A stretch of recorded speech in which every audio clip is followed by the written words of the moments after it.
Another episode back with MJ's Progress Not Perfection. And this one is with Jackson. Jackson has a little bit of a different story, but the same behaviors. He's not recovering from drugs or alcohol. He's actually recovering from sex addict. And his drug of choice is porn. You're going to hear a lot about how the behaviors with sex addiction, coincide with alcoholism and addiction. He couldn't find a lot of the SA meetings, Sexaholic Anonymous meetings in Kansas. So instead, he was going to AA meetings or CA meetings where he could go every day and hear a message, because just because the drug of choice was different, the behaviors were the same. The shame that came along with it, the guilt, the lying, the stealing, cheating, you name it, they're the same. So that's something that I found very interesting in talking with him. I hope you enjoy the conversation. And don't forget, we are sponsored by BetterHelp. And if you're looking for a therapist right now and you can't find one, you can't get an appointment, it's tough to get one, you can go to BetterHelp. You can type in our discount code, MJ's PNPMCA. You can get 10% off your first month. And usually you can get an appointment within 48 hours, whether it's for family counseling, for addictions, for yourself, whatever, just to talk to somebody. You don't have to wait months to see a therapist in person. You can talk to somebody within 48 hours there. So take advantage of that discount code. If you can't find it through there, you just go to our link in our bio and you'll see, I think it's the fourth or fifth one down. It says BetterHelp, 10% off. Just click that. It'll take you directly right to where you sign up. They're great. I love them. So if you need anything, please reach out to somebody, whether it's them or a friend, somebody you trust that you know is not going to judge you. Enjoy the episode. Welcome, Jackson. I appreciate you coming on. We met, in a podcast group. We're looking for guests, and it works out perfect. My podcast is about recovery. And so what is your recovery? What are you recovering from? Sure. So the best way to describe it would be sexaholism. Okay. It's a weird term, and there are many that are just like, oh, hey, that's not that big a deal. But then when you think about, really, addiction is not having control over something, and it's overpowering your life. And so really just about anything can be an addiction if it does that. Yeah, if your life is revolving around something, whether it's going to the gym or you're a shopaholic or you're a sexaholic or I'm a pill addict or I'm an alcoholic, there's so many different holics out there. Right. And some can be positive and some seem like not a big deal. Like, what do you mean you have sex too much? You bragging? And it's like, it's like, do you understand what your life is when you're unmanageable with something and you're powerless to it? It's like, it's what's on your mind driving you 24/7. And Absolutely. only somebody who is like actually put a mirror on themselves and been like self-aware enough to be like, oh wait, that's kind of too much. I shouldn't be doing it like that. So anyway, because you had said you had been through CA, AA, SA. Right. And so some of that was really all geared towards my struggles with porn, with the unmanageability of it. And I had a friend suggest that I try to do 90 meetings in 90 days. And that's not possible in the world of SA. There's just not that many meetings. No, so that's how I initially got connected with AA, and then a friend of mine had some issues with pills, and so he was going to a CA meeting, and they met every day. I think they had meetings 2 or 3 times a day every day, and so I got connected with that group, and it was super powerful to see some of how we struggle. And the fact that my issues are different, but there are intersections that look very similar. There are parts of the story that are very similar. I love that you were relating, because like people always say, like, when you're in AA, because I was in AA for a while, I went through all the steps, I had sponsees and everything. Right now I don't go because I have my own meeting center that's separate from AA, where I hold 4 to 5 meetings a day that are around mental health and addictions. I Sure. want to be more inclusive because AA unfortunately doesn't accept me anymore because I use cannabis in my recovery, and so they don't like me talking about it in a positive way, which I understand that's not for everybody. Right. So so instead I just made my own thing where I could talk about it with people because I know I'm not the only one that uses cannabis in their recovery. So Mm-hmm. like right now I'm helping somebody with meth and getting off meth. I have people with mental health and they're just like learning how to live every day, and it's not all about cannabis. We only have one meeting a week that has to do with cannabis, actually, but we Yeah. have 25 meetings a week total. So, or maybe actually no, seven. No, we have 35, 33 meetings a week, and Oh only one wow, has to do with that's cannabis. crazy. So, and some of them I don't go to. My wife runs for me because I don't, I'm not going to sit there and speak to trauma or speak to women's empowerment, for Mm-hmm. example. So Right. those are like hers, but I do attend the rest and participate or sometimes run. A lot of them are mental health check-ins and meditations and stuff, but they're a lot of fun. My wife runs all the meditations because I just need to sit quietly for a little bit. Mm. But yeah, it was an AA and CA. For anybody who doesn't know, CA is Cocaine Anonymous, and AA is Alcoholics. But they're extremely similar. I mean, CA uses Yeah. the big book. I mean, you even Right. say don't they even say in step one they even use the word alcohol? I think don't they? Yes, they do. Yeah, that's what I thought. Yeah. Yeah, I used to Yeah, go to a CA and meeting every it's like Saturday. alcohol and all other mind altering That's what it substances. is. Yeah, they added Yeah. that little Yeah. little bit. But CA is a great, and plus, when you're in meetings, you can get a lot from it if you're trying to relate. Sure. When you're listening to someone talk, it's easy to be like, that's not me. No, that's not my story. I don't need to be here. That's not my Right. story. But if you go there with an open mind, as long as you find one thing to relate to, whether it's where they grew up, that's even a simple thing to relate to, and just listen to their story because you're like, oh, I can relate to where they grew up because I feel that. And I feel those struggles. I mean, any addiction is something in our mind that we need to work on to take away. So you Yeah. can I've helped people in AA as sponsees get over girlfriends, just replacing, the name alcohol with their name. Right. That's the beautiful thing about the steps is if you want to do it willingly, it's going to work. Well, Um, and my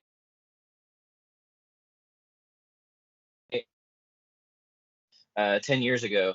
And at the time, I went into this meeting and I listened to some of them share, and I was just like, I'm not as messed up as these people. I don't need this. Uh, and and then uh, my life was already fairly unmanageable by that point, but I wasn't ready, accepting of that, and it wasn't until uh, 2019, I think, yeah, that I went back into meetings and then was like, holy cow, I need this. My life is a mess, and uh, these people can help me. so let's start from the beginning, Jackson. Like what was the first thing you were addicted to? Maybe was it like sometimes it's like Sure. sugar, you know? Right. Um, so I my story is definitely interconnected with trauma, and I think that's true of a lot of people that deal with addiction. Um, but I don't I don't remember much of my childhood. Uh, I know from an early age I was lying, and it was just about stupid stuff that get up in the middle of the night and eat leftover hot dogs, and I don't know where it went. Uh, when one of the stories I remember from when I was younger was I was just practicing writing words on the wall in my room in permanent marker, and I shared a room with my brother. He so when my mom was like, "Hey, how did this happen?" I was like, "Oh, I saw him do it," and about it, and even after my mom had us do like a test where we each had to write out the words, and she was like, "That looks more like your handwriting." Like, no, no, that's not. I don't know what this is.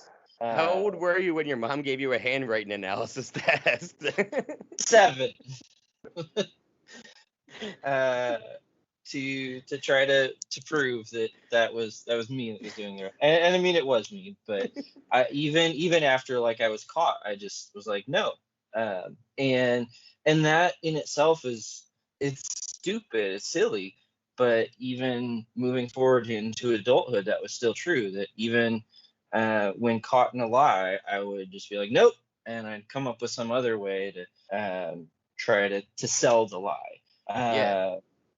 But my first um, experience with porn was when I was 12, and it was something of my dad's, um, and it was that initial experience for me was very very upsetting. How old are you now, if I'm And asking? 35. 30. Okay, so you're my age. I'll be 35 in a couple months. So 12 years Okay. old was 98. So we were what, taking VHSs at that point? It was your dad's Uh, VHS tape. so actually, it was my dad was a pastor, and he, I wanted to be like him, and so Hmm. I was on the computer looking for his sermons so that I could preach them. And in one of the sermon folders, I found a video, and so it was very much like, there's this like wholesome thing that I'm looking for, and I find this instead, and it was shocking, freaked me out. I deleted it, and then just kind of like try to pretend like nothing had happened. But for my dad, it was like, oh, hey, it was there and now it's gone. Now your dad's Hmm. like, okay, that's deleted. Did he say something about like the computer having this as a Um, sermon? yes. Okay. So he talked because he knew that I was interested. I was likely to be the only person actually in his sermons folder. I had a couple other brothers, but they weren't as interested. And so he came to me and was like, "Hey, sorry, you weren't supposed to see that." And that was it. That was the end of the conversation. There wasn't any like, let's talk about this. Yeah, it was like slept under the And rug. and then it was probably uh, and right around that time I was definitely um, starting to find an interest in girls, Yeah. and in the the what is it, JC Penney's, like the bras and things like that, that it's just like, now it's like, what in the world, that was ridiculous. Yeah, yeah, you get the Christmas But catalog, but you but go right to the browse section. I get it, man. I've been right. there. We were the same. But 90s were 12, rough 13 before year old internet. mind, it was like, Yeah. oh. We didn't have Yeah. internet like these kids do. We had to go to Right. the JC Penney catalog. Right. uh, and yeah, so at first it really was, I think, just kind of a um you know boys growing into their body, and um starting to have some understanding of it, but the um kind of going through um into middle school, high school, uh, I found I found more stuff from my dad, of all sorts of variety, uh, and some of it I did find interesting, and uh, but then I always felt guilty, and I definitely grew up uh, in a very religious setting, and I had this expectation of being a pastor, that traditionally my dad was, my grandpa was, my great grandpa was, like, it's in our blood, Yeah. uh, and I even went to college for that, even though that's not what I'm doing now, But you're still preaching, and just, in a different way. yes, I yes, think, and to me, a better way, a cooler way. You're still talking about stuff that happened in the past, just right, more yes, more recent. yes, and even on that score, like, there, um, I I feel like in a lot of ways I have experienced God um, better in a 12-step room than I have a lot of times in church. Couldn't agree more. Uh, and that was for some of my Christian friends, as I really started connecting with some of the 12-step stuff. There were like alarm bells going off, as it talks about the God of your own understanding. Yeah. And they're like, oh, you mean Jesus, right? And we're like, well, God of my own understanding, just chill. Like, Yeah, mine's Bill Murray. That's why I have the Bill. I'm not trying to be sacrilegious by having Bill Murray as Jesus, but Bill Murray is my higher power. So I had somebody, an artist friend of mine, do a commission of Bill Murray as Jesus, like with his hands out, and have it right. painted for me because like that he is who I looked up to. That was who I was emulating. That's who I kind of like free spirit of life that I wanted to have. And Sure. so like I wasn't people were like, oh, you're just being sacrilegious. Like, no, I'm not. Like, yeah, I like kind of turned my back on Catholicism, but I'm not like being sacrilegious. I just didn't want to pray to a God, like God. I wanted to have something else. I'm okay with prayer. I just don't do the sign of the cross anymore. I pray like out Sure. loud. I talking out loud by myself is prayer for me when I'm manifesting, and then I shut up and listen, and that's meditation for me. And I'll do that a lot when I'm driving. I'll put the windows down, I'll keep the radio off, hit the highway when I'm going on a long drive, and that's when I do a lot of prayer and meditation. I shut up and listen to my subconscious and give me the answers after I speak them out loud. And to me, that's Okay, prayer and I got you. meditation. It's different for Yeah. everybody, and that's the whole point of the 12 steps is that you do find different ways and you tailor it to you. So I think that's awesome, and they're not going to understand unless they've been through it, unless they, most people don't understand what we do in the rooms, Right. and how we live with it and take it with us. Yeah. So, and that's not for them to understand at the end of the day. You know what I mean? That's the way I Yeah. look at it. It's not for you to understand. It's for me to understand and for me to be happy. So anyway, you're in college, and now the internet in Sure. college is like blowing up because I remember, we were Right. the same 2005, 2006, hmm and internet now is like, oh, now there's like type in anything you want. Is Yeah. that kind of like So, yes, and there was definitely more. I mean, going from high school and then off to college, away from family, away from some of the rather strict systems that were in place. I kind of did whatever. So I still went to a Christian college, so there had to be like that doing this in secret sort of thing. But my wife and I have talked about this, how it seems like I've seen so many movies, and a lot of them trash, because when I went to college, uh, I was like, hey, I can watch whatever I want. I can actually watch R-rated movies, and so I got a blockbuster card, and I watched like 7 movies a week.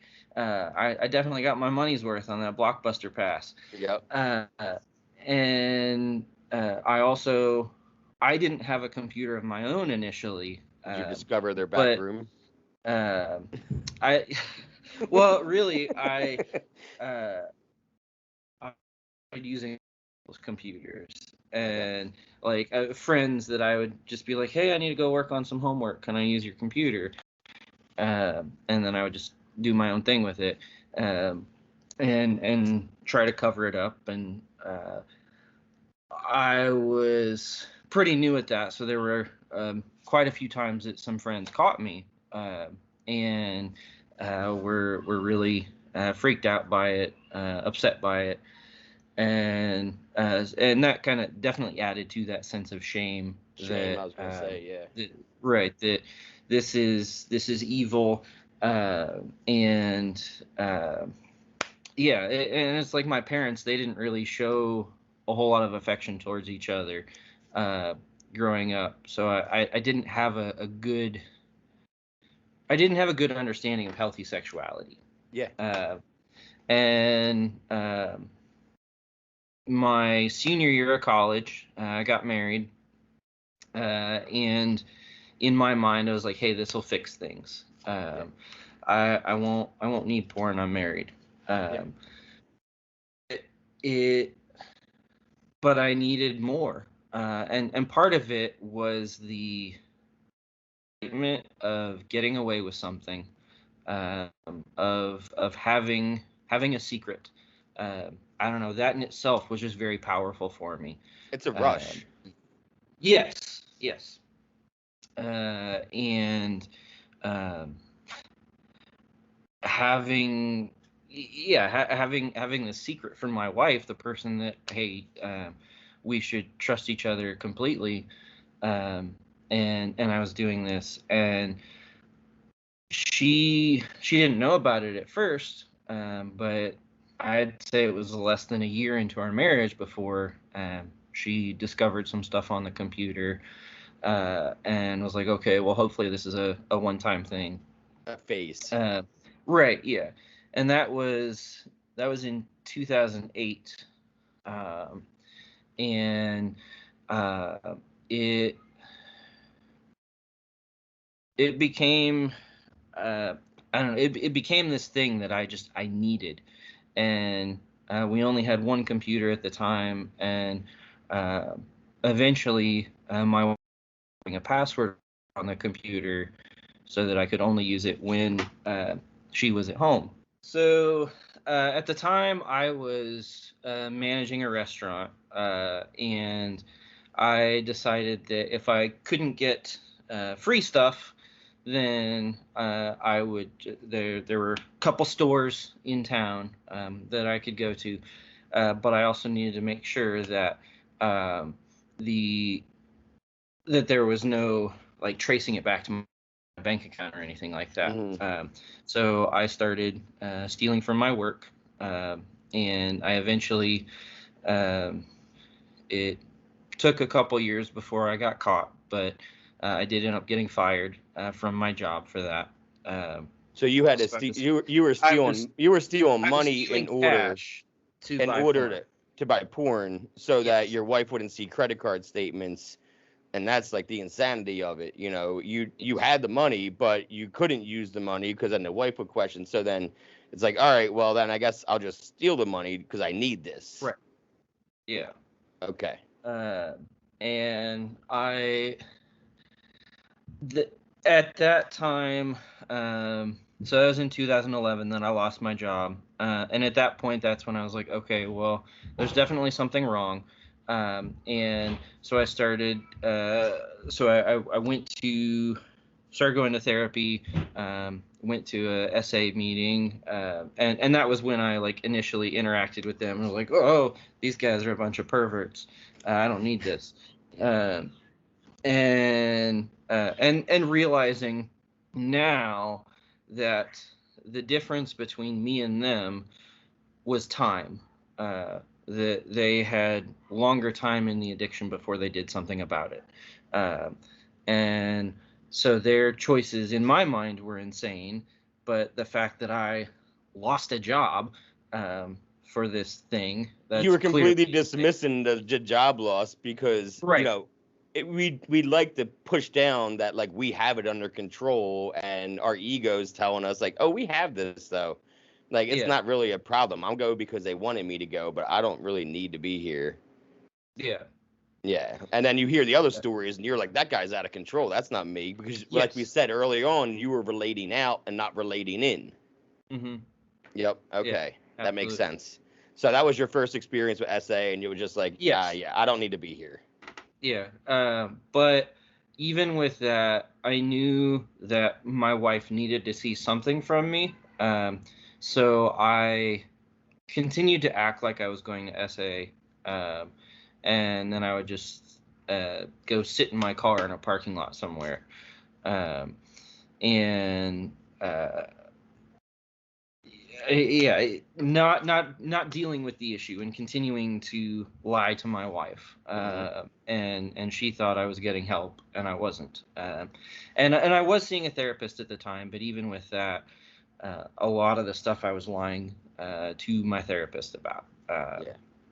and even, as we started like trying to dig into, okay, some of the family history type stuff, I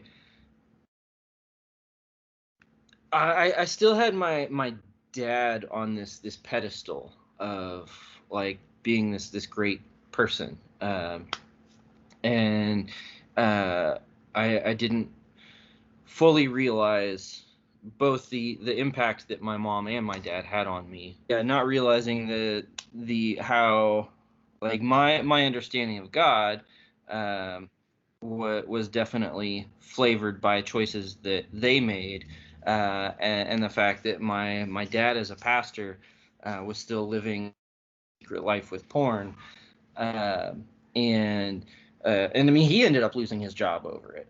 Um, and but even after that it was just like, oh well, good people sometimes they just do the wrong thing, and like I wasn't willing to really deal with um how I learned to lie, and kind of have this secret dark thing that I was deeply ashamed of, but also putting on all the air, being involved in the church and doing all these things that look good from the outside, and having kids along the way, and trying to have that role of a good father and a good church leader and all this while I was still um, secretly consumed, because it did. I mean, it occupied my thoughts. And I would buy a magazine, use it for a little while, and then I would get there would just be that shame, and I would throw it away, and then go buy another magazine, and that's why I had to keep stealing, because I kept throwing stuff away. Uh, in my own attempt uh, to get over it, of just, I need to toss this aside, and like Yeah. I said, I thought getting married would fix that, but it was so much more than that. It wasn't. It was never. It was never about the sex. It was always about me having some sort of control, um, even though I didn't have any control. That's the funny thing Uh, about addiction. We think we have control until we actually get out of it, and they were like, "Wow, I really had no control." yeah, absolutely. So And what broke, like, what happened to where you're like, I gotta get more into meetings. This needs to sure. change.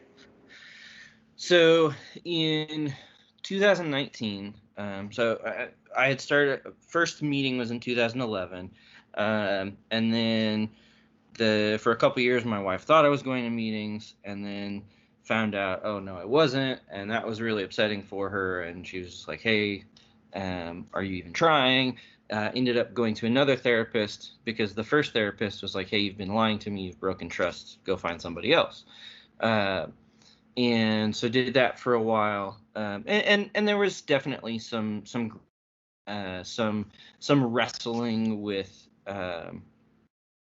my own actions, but there was still this thing that I was doing off on the side, and so there was like certain parts of my life that were improving, but I was still kind of keeping this a little secret. And then in fall of 2019, I told my wife, hey, I'm tired of lying. And she was like, well, what are you talking about? And so I detail everything for her. And that probably wasn't the healthiest way to do it.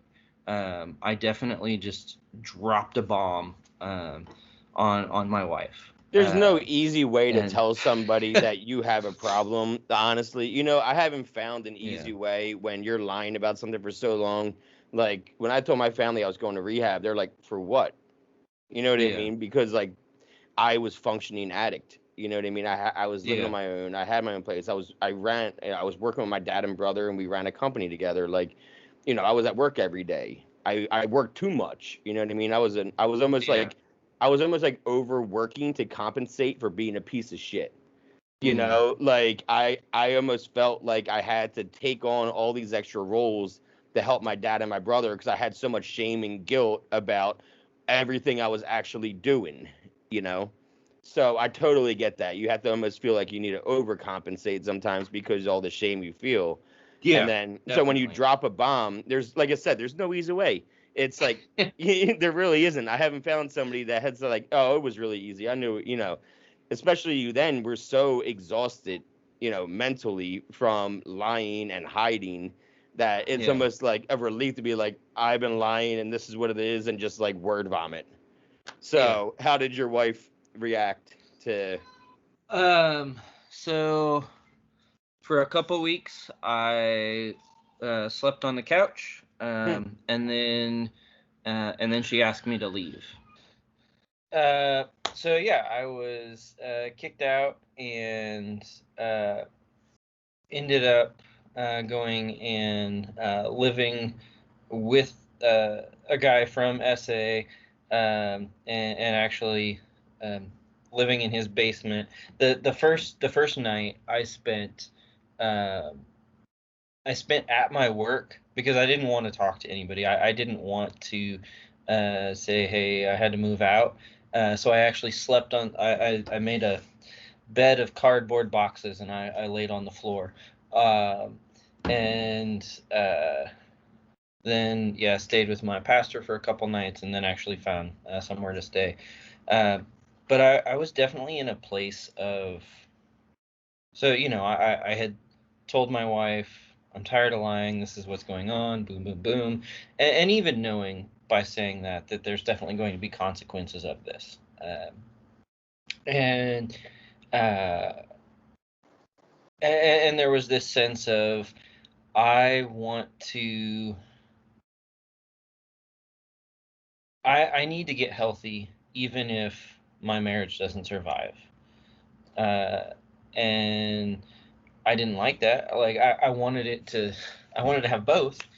Uh, You have a 2-year-old. Was she pregnant at the time, or was she? she had him earlier that year. Oh, okay. So she So had just so had your fourth kid. yeah, yeah. Okay. And so I mean that didn't help either. That uh, it was already a difficult pregnancy, and even as I was telling her some of this stuff, she was like, I knew, like instinctively, she was like, I knew something was wrong, and I hated it, and for her, she was like, I felt alone, um, and I didn't know what to do. Uh, and yeah, so I ended up staying with this guy, and really I was doing some things that were good for me in terms of like trying to get healthy with SA, and really trying to um, be wise with how I spent my time, and like I started going and working out in the gym and stuff like that, and like just to not be alone. Hmm. Uh, but at the same time, I was still living in this place of shame, of I don't deserve anything good. And even though we had an extra mattress at home, I didn't bring it with me.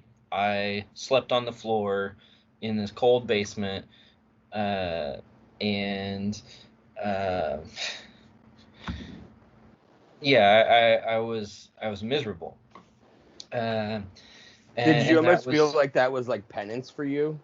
Like, yes, you know what I mean? Like, I yeah, deserve this, and like I yes, need to do definitely, this because like I did the same thing. When I got sober, I used to drive when I was getting high on pills. I used to drive an hour and a half to get pills. Seriously, hour and a half, 2 hours through Philly traffic to get pills, and then drive all the way back again. That was my insanity.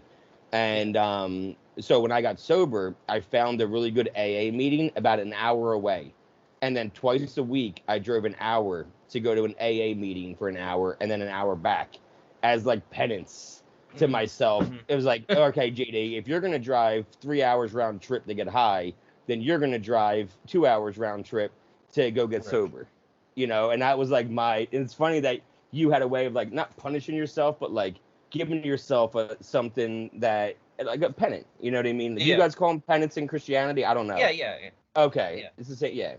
So it's funny that I yeah, still use the word, even though like I'm so far from the Catholicism, but yet I still use the terminology Right. because that's what happens. That's really, I'm not practicing AA, but I do fourth steps all day long, on resentment. I think that's the Right. most important step for me personally is when I catch a resentment against somebody, I find my part in it real fast. Right. This way I can accept it and move on, Yeah. So, because resentments, they kill people living with resentments and holding them in. And do you guys go? We'll get into that. Okay, so now you're in a basement. You're on Yes. like a cot, basically mattress, Right. and punishing yourself. And you're Right. going to SA meetings. Yes. Are you Uh, doing the 90 and 90 now? Not yet. Okay. So that was in September, and I definitely kind of wallowed for a bit, and just like, oh, I'm so terrible, and all this. Before I like really started being like, okay, I need to get serious about this. Yeah. And uh, I my our wedding anniversary was the end of December, and um, we weren't living together at the time. We were still interacting. We still have kids. I was at the house most of the time that I wasn't at work. I was at the house. And it was just in the evening after the kids were in bed, I would leave and go sleep somewhere else. Yeah. And the kids knew. We had talked to them, and I don't know how much they fully understood that. My oldest daughter, I mean, she definitely felt it, and Yeah, I mean, a 9-year-old is really aware at that point. Like yeah. our 7-year-old would be confused too. So I get that completely. Yeah. Uh, and so I, yeah, in December. So yeah, end of December was our anniversary, and uh, I still wanted to try to do something, and my wife was just like, "No, like, why would we?" And Yeah. so she went and hung out with a friend, and I I had suicidal thoughts in the past, but like that was just in that moment, it was just like it. My life doesn't matter anymore. And uh, I think I was probably the closest I've ever been to actually acting on that. And I talked with I actually called my brother and talked with him, and my my family is not good with emotion, uh, and even talking about serious things. Yeah. Uh, but I reached out to him, and uh, he was like, if I have to drive up there, he lives about 5 hours away. If I have to drive up there and spend time with you, I will, whatever. But you're not gonna die tonight. And so I ended up talking with him, and realizing that really kind of leaning into that, I do need to get healthy. And even if I'm not married, my kids still would like their dad. uh, and uh, and what kind of harm am I doing to my wife and my kids if I'm just like, no, I'm checking out, I'm done. Yeah. And so I it took about another month for me to actually get serious about working the program. But January 25th, 2020, I was like, no, I'm done. This is it. I can't do this anymore. And so with, like I said, there's a number of different sexaholics type groups, and they Yeah. and they all have kind of their different definition of sobriety. Uh, and um, for myself, I mean, what I decided was that um, I'm not going to look at porn. I'm not going to act out in any way. The only sex is going to be with my wife, in a consensual way. Um, nothing else, and I'm not going to consume anything that uh, that would be harmful to that. And Including alcohol and drugs. right, yes, Yeah. Okay. yeah, So you uh, were being sober. You're sober mm, also, like, right? Is yes, that what you mean? Basically, you don't yes, drink anymore, right, and you don't strike me as a big drinker anyway. But you probably figured I might as well cut them all out, right? I'm just done right, with them yeah, all, yeah, just to like make it even. Just I'm not yeah, nothing. yeah. I gotcha. That's cool. I like Uh, that. I was in Colorado last week, and that was a little tempting to stop by a Yeah, dispensary. But I'm sure. I'm sure. And trust me, I've been to Denver and I've smoked in Denver. hmm And you would have been overwhelmed because of the elevation in hmm Colorado when you're using marijuana for the first time in Colorado or any kind of place where the elevation is much higher. You got to take yeah, that in mind. Same with drinking. If you drink in mhm. Colorado, the elevation, so it's you I actually didn't you even think feel it. about that.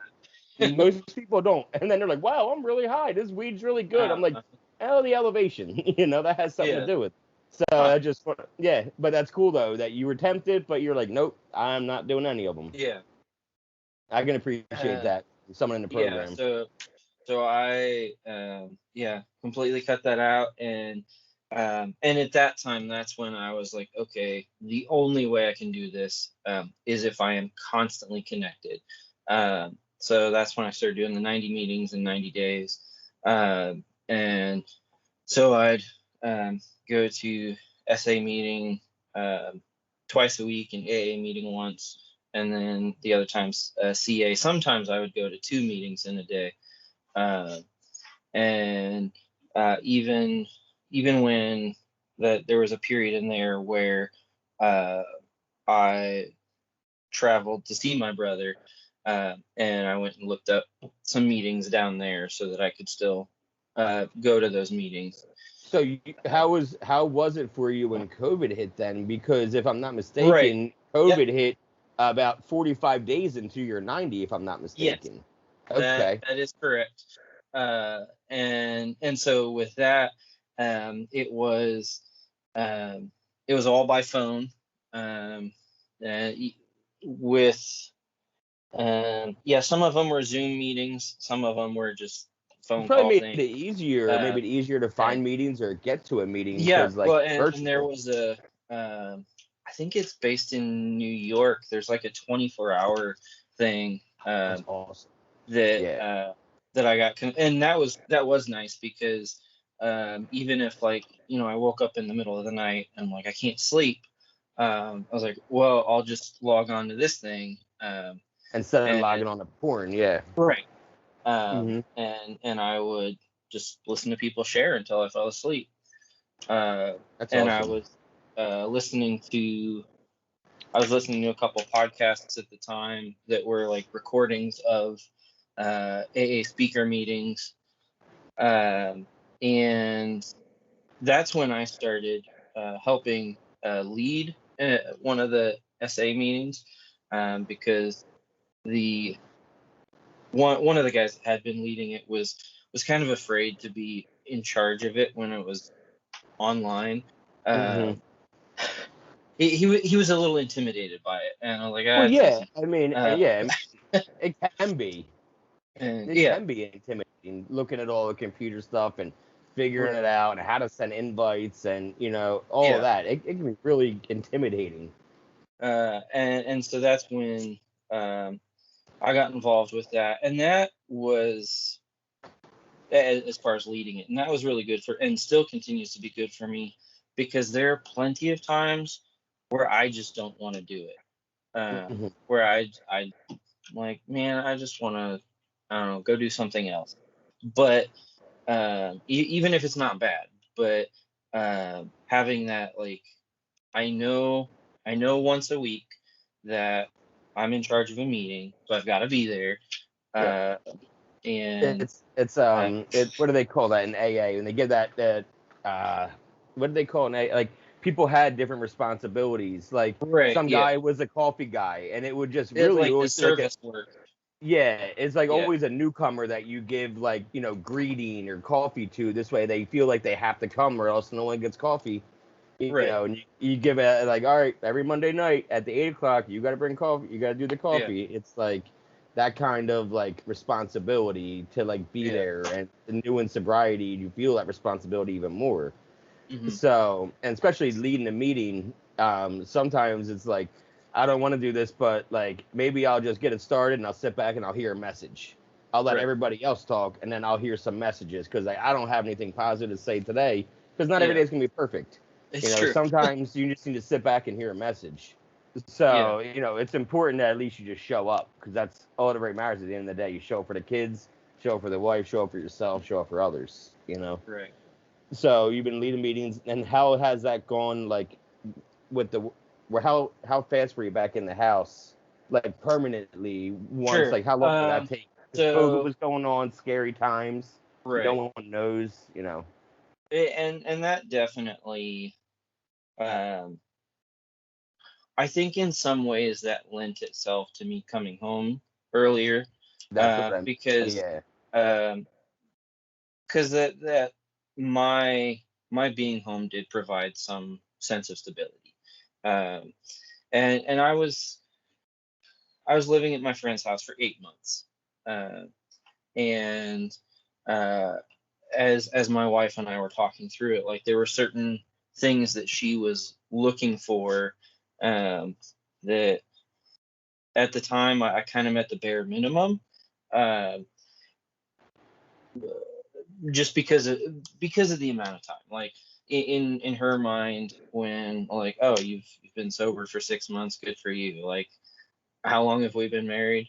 Uh, and so even like the celebration of anniversaries, like the monthly coins and things like that, she was like, that's good for you, but I don't want to be a part of that, because in her mind, and it makes sense, that how many years had I been yeah, unfaithful to her, and now I'm throwing a little party for myself every month that I do what my vows were for. yeah. Uh, It's like, all right, stop yeah. talking about it and just keep showing me. Right. At that Yeah. point, you know, Yeah. like, listen, you told me all about it in 2011, but you know what I mean. Like, Yeah. I want to see some action this time. I'm tired of hearing about it. Right.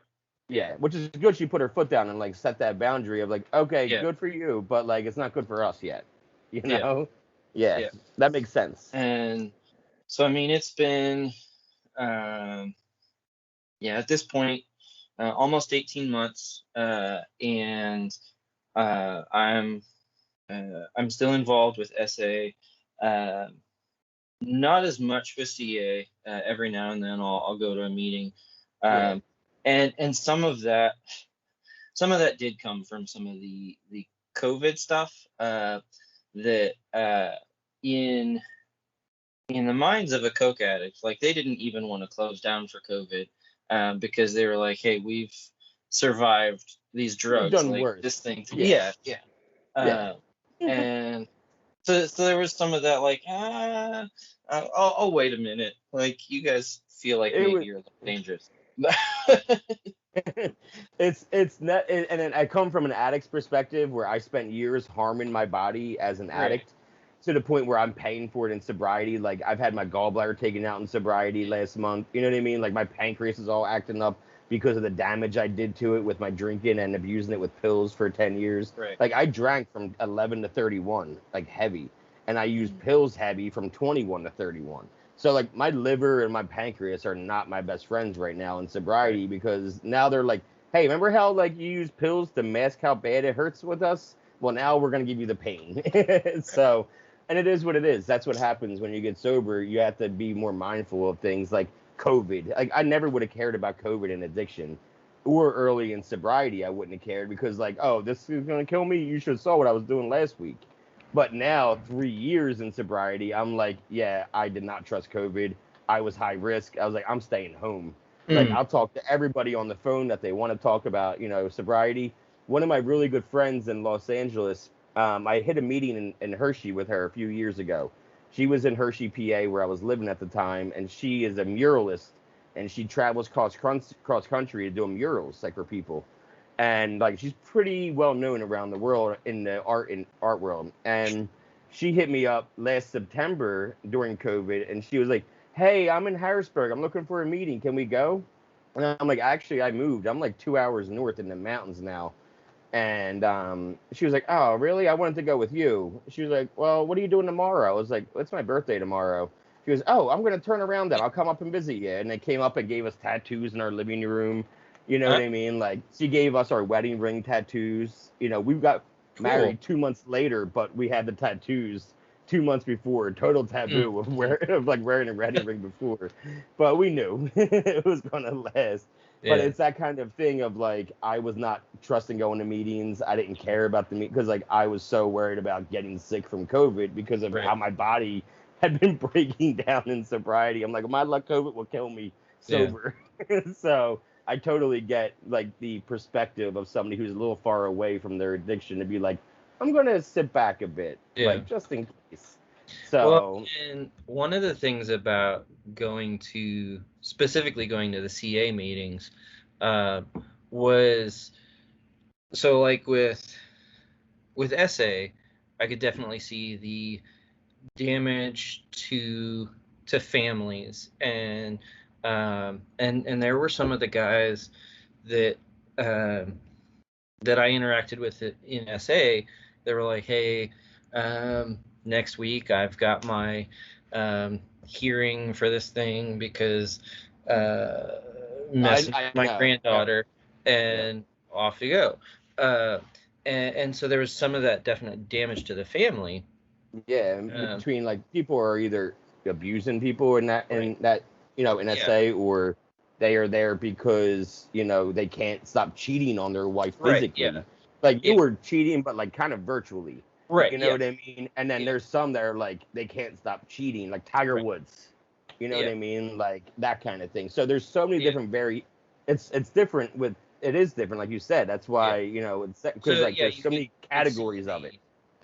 the family damage, but then like going to CA, you could see the physical Yeah. damage, and they had a wall with little plaques on it that were people that had been in the meetings and died, uh, and and it really, like, even though I knew this wasn't going to kill me, like there was that it helped give weight to it of just like, this is important, this is a big deal, and my life is unmanageable, and the only reason I'm not in the position they are is because my drug of choice is different, Yeah. uh, and but the behaviors are the same, Yeah. uh, and so that really, it helped, and it, I don't want to say that I like benefited off of other people's pain, but No, that's not I the mean, point. That is the point. That is the yeah, point. We share so that somebody else can hear a message and say, "That's me too." right, And whenever I share something dark and deep, I want somebody to be able to relate to it. yeah, I yeah, don't say something really dark and deep for someone to go, "Wow, what is wrong with him?" I want somebody to go, "Oh my God, I relate to that completely." Like that's yeah, kind of the point. Is like yeah, you want people to hear some of the darkest things that you did. Like I have a sponsee, and he was like really on the fence early on about like opening up about his past with meth addiction and some of the things he's done in meth addiction when he was dealing and some of the dark things he's done. So my theory was, okay, I just got to be an open book. So I just started telling him some of the worst things I did in my addiction. And within like a day, he's like, oh, I did this. And then mm, now he's opening up and he's yeah, more comfortable because he knows he's not alone in being a piece of shit. He right, knows that he's not the only one that's made mistakes in their life, yeah, and that you can, work on yourself. Even that, him and I both got sober at 31. And now, because now he's 31, I'm 34. And then he sees that I went for 20 years. He's been going for 20 years. And yeah, well, this is possible 3 years later to have everything you want in life if right, you just keep doing the right thing and putting the right foot forward. yeah, So that's what's really cool about any kind of like him. I never touched meth. Like actually, the funny, I've done all the drugs except for meth, crack, and heroin. mm, mm, And so like his thing was meth and mine was pills, but we still find ways to relate because it's the insanity of it. It's the ridiculousness of our yeah, mind and where like what we do for what. All that's the same. You replace meth with pills and we're the exact same person. Right. You know, he replaces it with me, and we're the same person. So, like we said earlier, it's about relating into anybody Yeah. and not trying to relate out. You know, and it's about Yeah. wanting to be there. When you went in 2011, you needed to be there. You Right. needed to be in a meeting to save your marriage. But Hmm. when you went in 2019, you wanted to be Right. there. You Yes. wanted to change. So you're wanting to do the right things and Yeah. take something from it. Yeah. And it's so weird because usually needs and wants are the other way around, where I need air to breathe, I need water to, I need Right. food. And these are all things that I need. And now for sobriety, it's like needs do not help you. Wants will keep Yeah. you sober. And it's Well, such a and weird. that was difficult for my wife, because in her mind, she, like, through all those years, she was like, I know what you need. And uh and her desire for me to do that, uh, it didn't matter. Like, that she couldn't make me uh get involved in programs and things like that. No, you had to It want it. it had to come down to, and no matter how many times she was like, "Hey, I'm kind of suspicious about this," it was up to me to decide whether I was going to be honest about that or not. Uh, Yeah. Even though How's she it? knew, but yeah. How's it been since like you've been back in the house since like August, September? I take it. So yeah, it was July, yeah, July or August of last year. Um, that and um, It's definitely not been easy. Um, I Just because I have sobriety, um, does not mean that I'm not the perfect person I want to be. Uh, Yeah, you can and take it away from us, uh, but we still have to work on this. oh yeah, and that was one of the things when I said this in a meeting a while ago. Is like, I went to SA to stop using porn. I didn't realize it was going to show me my anger problems and my isolation and all these other things that I needed to work on.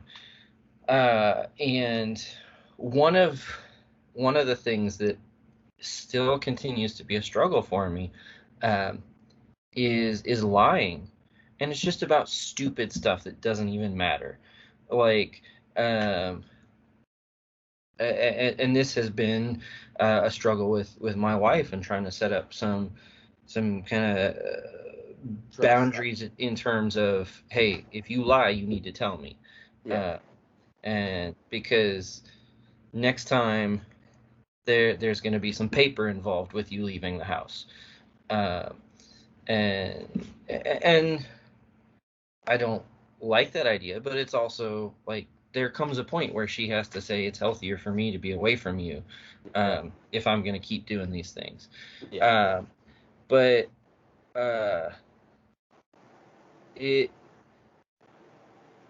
we've had good moments and bad moments, and we're both seeing therapists and talking through some things. I went to um a special intensive thing back in April that was a weekend long, dealing with trauma and how that's affected us, and that was just amazing.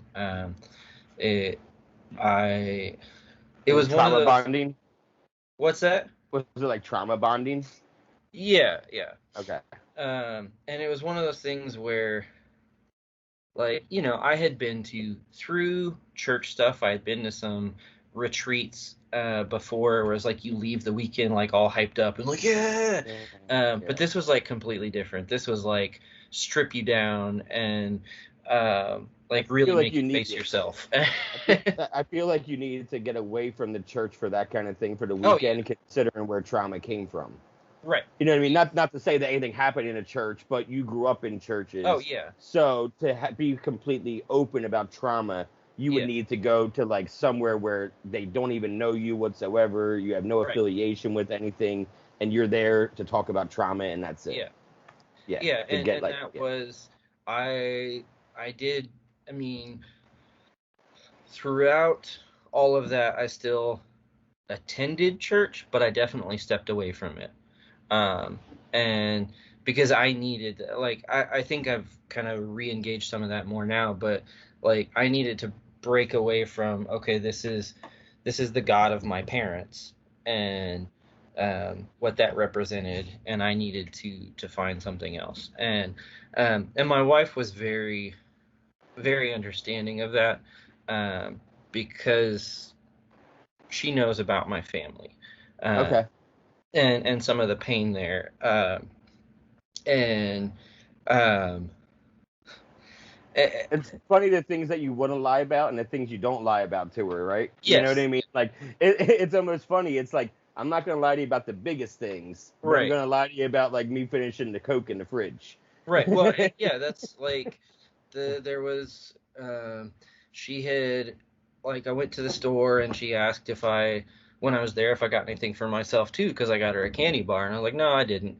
And then she saw the receipt later, and she's like, it says there was cookie dough, and I was like, oh, I ate that in the car. And and she's like, well, why didn't you tell me that? And I was like, because it was embarrassing. Um, and I was like, well, yeah, but you've got to be honest. Yeah, Because it's the especially, shame. It's that shame that you were yeah, talking about earlier. yeah, That it's still you feel because like you were deceitful, just eating cookie dough in the car, right, and then you feel the shame. You talked cartoons earlier briefly, like off camera. Did you right. see Big Mouth on the Oh, show Big yes, Mouth on Netflix? And they have like the hormone monster, but last season they had the shame monster introduced to them in eighth grade. They were like going into middle school, and all of a sudden they all had a shame monster, you're right. and it's so accurate of when you start feeling that shame Yeah, is like middle school, and if you let it take you then it can really take you later. yeah, yeah, Yeah, and it is like so many of my secrecy things were based out of shame. yeah. And and yeah, I don't want. So I have always put on this persona of being like completely put together, but like under the surface was something entirely different. And that was another one of those things where being in a 12-step meeting versus being in church was very different, because in the 12-step, everyone there is raw and really there because it's their lifeline. Um, and Some church. people it's therapy going there. Some Yeah, oh, people yeah, it's their yeah, for therapy. sure. You know, Yeah, it's and in church, this is me talking. I would feel like there's a lot of secrecy. There's a lot there of can be, yes. I'm going to tell you all the bright and beautiful things about my Yeah, life, but I'm going to shut down and not tell you the dark stuff.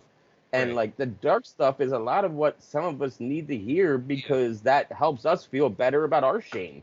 yeah, Like it's very cathartic to hear somebody else talk about embarrassing and shameful things because yeah, like I get shame. It doesn't go away. yeah. I'm a big guy and I have problems with eating and overeating. And it has to do with that shame of like, I shouldn't even be doing this. Like, Mm-hmm. why am I even eating right now? A Pop Tart at 3 o'clock in the morning. Just go back to bed. You know Right. what I mean? Like, and I'm just like upset with myself. Like, I'm Yeah. trying to fast 16 hours a day because my pancreas, I need to do 16 on, 8 off, like that thing, because my Mm-hmm. pancreas is so Mm-hmm. messed up from all the drugs and alcohol that, it was about to explode and just like, I'd be done. So I Yeah. have to fast. And then there's sometimes I'm like about to do something dumb. I'm like yelling at myself. And I can't imagine me talking to anybody the way I talk to myself. And I would never say the words that I say to myself to anybody else, even if I didn't like the person. So like, it's a lot of that negative talk that you got to kind of turn down and flip those into like Right. positive things because like when you're being negative, if you really want, you can be positive too. It's Yeah. about changing the scope. Like, and I learned that early on in sobriety. I was in rehab. Few days in, I was just so bummed out and so upset with myself that I even ended up there. And I'm coming down from pills and Xanax and alcohol at the same time. And I said to my buddy, we're good friends now. And I said, it's like his fifth rehab. He was 25. And he was like, I was like, I'm just unhappy, man. I just feel so unhappy. He's like, well, happiness isn't a feeling. I'm like, what are you talking about? He was like, it's a choice. And I'm like, what do you, like, everyone says I feel happy. What do you mean? He was Yeah. like, dude, you wake up in the morning and you see it's raining. You have the choice to say, oh, it's raining. Oh, good. Now the flowers are going to get watered. Now that it's going to cool down outside a little bit, I can get some, it's been so hot. You can find all the positives. Or Right. you can look outside and be like, oh, it's raining. I got to drive. It's going to be horrible. And then you get out of bed with that mindset for the day. He was Right. like, but if you look at things and try to find the positive, you're going to be happy. So happiness is a choice and not a feeling. I was like, Yeah. son of a bitch, you just blew my mind, man. And it really stuck with me. You know what I mean? Like it stuck with me that happiness is a choice. And I've always tried to tell as many people as possible that whenever they say, "Oh, I feel unhappy," and it's like, well, I got some news for you about that. Yeah. Because it blew my mind at 31. I was like, you really do learn something new every day. Maybe there is something to this recovery thing. So they tricked us in rehab. I got into meetings because we were in a house all day long, and the only time we left the house was to go to a meeting outside the house.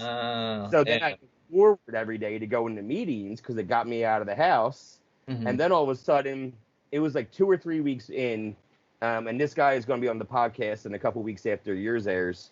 And he was speaking at a meeting in LA, and I sat there just like a puppy dog, like looking up, like, oh my God, he's telling my story. And it was the first time that I was like, wow, I should be here.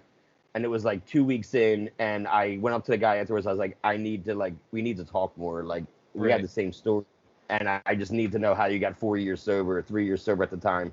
And now, I still talk to him, and he's going to do the podcast soon. He's pretty busy out there, but he's going to do the podcast soon. And I can't wait to, have him tell his story again, have me as Mm-hmm. a refresher and for everybody else to hear. But it's one of those things where it just like changed me. I was like, I looked forward to going to meetings because it got me out of the house. There's cute girls Yeah. there, let's be honest. And I'm new in sobriety and I had that swagger about it. And then all of a sudden, like I fell in love with the program after that meeting. Like I was just like full board, like, all right, let's do it. What do we got to do to get Right. sober and Yeah. stay sober? And then like I got into counting my days, like you'd said, like, oh look, I got a 2 month chip. And it's like, Right. cool, Yeah. man. And I still have all my chips. They're in like a little bucket I have in my office. And I actually gave one. I like to give hope chips out now, where like I gave my sponsee a 90-day chip yesterday. When he hits 90 days, then I'll give him a new one. But that's Okay. something for him to hold on to as like an attainable thing. So Sure. when he hits 90, I'll give him a year chip to hold on to. And Yeah. and that kind of thing. So that's kind of how I do chips out of my place, is that I give away old recycled ones as like hope chips to give Mm-hmm. them something to look forward to, as opposed to something that you're getting as a present, Right. and Yeah. I feel like it's just as impactful. I got a couple of hope chips and I care more about them than the rest. Mm. So I like them doing them a lot too. So if you ever give out chips Cool. in a meeting, think about doing hope chips. People really, I like them a lot. Nobody Yeah. really knows about them unless you ever got one, but they really mean a lot to whoever gets one. I'm telling you, it Hmm. really like gave me a lot of hope. And that's what this kid said yesterday. He goes, man, I feel really good about this. He was excited to show his girlfriend about it. He was like, look, I got a 90-day hope chip, and he was excited about it. So, there's a lot of different ways that we can do programs, but the Right. most important thing, as long as we're being honest with ourselves and our loved ones, that's Mm-hmm. what it really comes down to, And how's it been the last few months? Like, because now you're getting closer to 18 and. Sure. So kind of some positive, like that made me realize that there really was some growth and connection happening with my wife.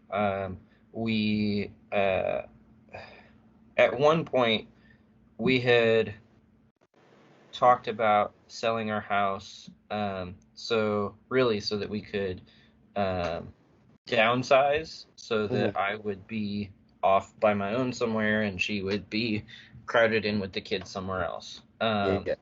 And um, we are now in the process of selling our house so we can get something bigger for ourselves. Cool. So like and we just went on a big family vacation, uh, and so like those COVID things, lasted a while. Those vacations are good uh, after COVID. yeah, those things would not have happened if I hadn't decided this needs to stop. Um, Now, like I said, I mean, there's still work to be done, and there's still a lot of like both for myself and for my wife, because there are um, actions that I take that will be triggering to her of, oh, whoa, what's going on? Um, and, um, and some of that sometimes is just memory recall for her of the pain. Um, and so I'm really, it's been hard, but I'm trying to be honest with her, um, even in the smallest things, and um, and to continue to work the program. And I was realizing that, especially with some of the stuff with COVID and this whole last year and the chaos of all of that, that um, pre pre sobriety, um, I know that all those things would have driven me to porn. I struggle with depression and anxiety, and um, that was one of my ways of medicating it, was because it Yeah. just helps me forget for a little bit. Uh, Yeah. and so like actually choosing to do something about that. And even like I was saying, with taking um, that weekend back in April to go to an intensive thing. Like I would not have been willing to do that before, because I didn't want to look at myself. I didn't want to take that deep dive. Holding up that Uh, mirror is not a fun thing no, sometimes. no. Um, and yeah, so there is growth there for sure. And I I love my kids, and I love being able to be a part of their life. And um, I want to continue to be a part of that. Uh, and I know that um, the my sobriety, it's, yes, it's for me and for getting healthy, um, but that that impacts my wife, my kids, um, my Well, family and that's okay. members, and And that's okay because that's like almost saying that you being, not active in recovery and relapsing, hmm that's like saying, oh, that won't affect them, but obviously it does. So that's right, why your sobriety is going to affect them too, the yeah, same way your addiction would. So, right, I know that you're not doing it for them, but it's affecting them in a positive way right, yes. instead of affecting them in a negative way like you were before. Right. Well, and even things like uh, I I was never good at, other than when I was um, looking for porn. I I wasn't good at taking time for myself, and allowing myself to feel, Yeah. doing good things for myself. Like I just didn't do that. Like it was all about my life was porn and providing for my family. That was it. Uh, and uh, you know, you said at the beginning, part of the way we connected was through the podcast thing, and that my podcast doesn't have anything to do with my addiction, uh, but I'm doing it for myself, like it's, Yeah. it's as a hobby, Yeah. um, and And that's what's not your something I podcast would have called done. again for everybody to know? Oh yeah, it's called Bite Size History, Okay. and yeah, it's just a short episodes about some event or person from history. I Uh, would I would love to discuss bank robbing 1930 and 1933 with you anytime you want. That's okay. like my favorite. Like I love that era. Like Oh, and I just think it's so interesting that like everybody was like backing the criminals while they were right. robbing all Yes. these banks, and like everyone's like cheering them on, their heroes. So if hmm you ever want to discuss that era, you Okay. message me and we can talk about that stuff. I would Sure. love to talk to you about that stuff and pick your brain about the different things. Yeah. But that's cool. Where's that found, on Spotify or? Yeah. It's through Anchor, so like Spotify. I think it's on Apple Podcasts. I'm not. That So one's they're weird, so but picky. They're so picky. They yeah, won't even put mine on there yet. I'm on yeah, Spotify and Google and all the random ones through right, Anchor. yeah, But yeah, they're so picky, and it doesn't matter to me that much because I like putting music in the beginning, like a theme song in the hmm beginning, and they would never play that on Apple anyway. But right, yeah. Spotify, allows you to use the Spotify music. lets So you do pretty much whatever. yeah, which is Yeah, really cool because they're connected to Anchor. So like, yeah, my episodes start with like the song "Sober Up." mm, I just did it for the first time today, actually. The episode that aired, it starts with a theme song and it ends with a different song. And the, okay. the last song is "Today's a New Day." It's by this reggae group called Common Kings, Hmm. and it's such a powerful, uplifting song. It's like, no matter what, today's a new day. Yeah, No matter what happened yesterday, today's a new day. And that's kind of like the message that it carries. So I was like, I'm gonna have that as like the end of all my episodes. Is that yeah, snippet, So kind of like yeah. uplift at the end.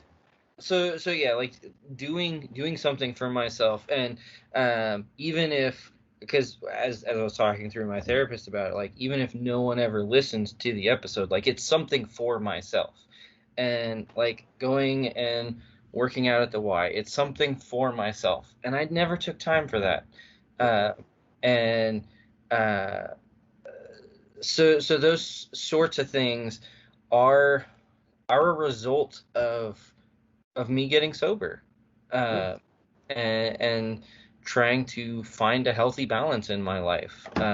Because the recovery from addiction, sobriety, it's not just about stopping the thing. Like, yeah, that's definitely what drives you there, Yeah. but every addiction, there's a reason behind it, um, and we're all broken in some way, Yep. and so part of working through that addiction is finding a way to be healthy, whether that's physically healthy, mentally healthy, whatever, like, Yeah.